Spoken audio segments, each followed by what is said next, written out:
Hello friends, once again इस पिंकी पटेल। वंदे मातरम, भारत माता की जय। आज हमारे देश में स्वामी विवेकानंद की जन्मतिथि बहुत धाम-धूम से सेलिब्रेट की जाती है। जिन्होंने हमारे देश को उस समय आध्यात्मिक ज्ञान दिया जब वाकई हमारे देश के नवयुवकों को इस ज्ञान की ज़रूरत थी।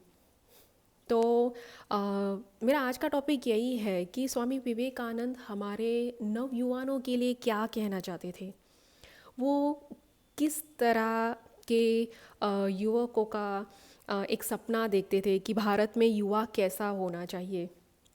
जब हम किसी की ऑटोबायोग्राफी, जीवन चरित्र पढ़ते हैं तो बहुत सारे डाउट क्लियर हो जाते हैं।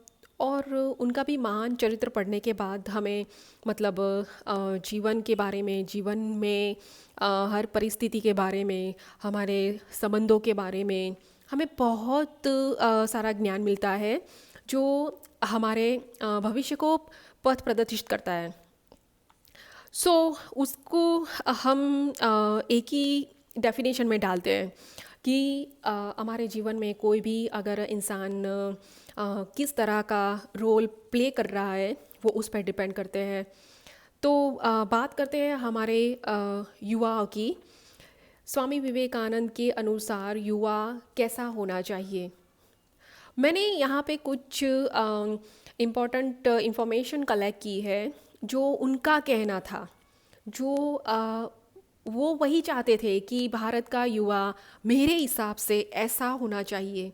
सबसे पहली बात कि मुखमंडल पे तेजस्विता हो, वाणी ओजस्वी हो, शरीर में शक्ति हो, मन में उत्साह हो, सद्बुद्धि और विवेक हो, हृदय में करुणा हो, मातृभूमि पे प्रेम हो, इंद्रियों पे संयम हो, मन जिसका स्थिर हो, आत्मविश्वास से भरा हुआ हो, इच्छा शक्ति प्रबल हो, साहस और सुरवीर हो, सिंह जैसा निर्भय हो, लक्ष्य जिसका ऊंचा हो, सत्य जिसका ईश्वर हो, व्यसनों से वो मुक्त हो, जीवन में अनुशासन हो, मधुर प्रेममयी वाणी हो, संपूर्ण जगत कुटुंब हो, गुरुजनों पर सम्मान हो, माता पिता पर श्रद्धा हो, मानवीय संवेदना हो, दिन दुखियों का मित्र हो,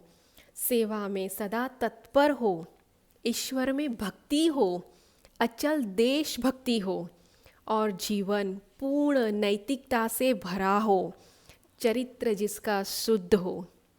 अनफॉर्चुनेटली आज हमारे युवाओं में बहुत कम ऐसे सद्गुण देखने को मिलते हैं, बहुत कम।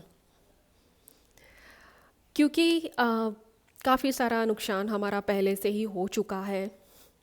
बट मैं सारे युवा सनातनियों को यही कहना चाहती हूँ कि हम स्वामी विवेकानंद से बहुत कुछ सीख सकते हैं।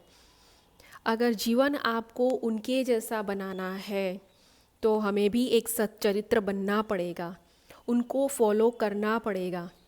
सो इसी बात पे मैं आपको यही अनुरोध करती हूँ कि प्लीज़ उनका जीवन चरित्र पढ़िए, उन्हें फॉलो कीजिए और अपने जीवन को शुद्धता से और शुद्ध चरित्रता से भर दीजिए।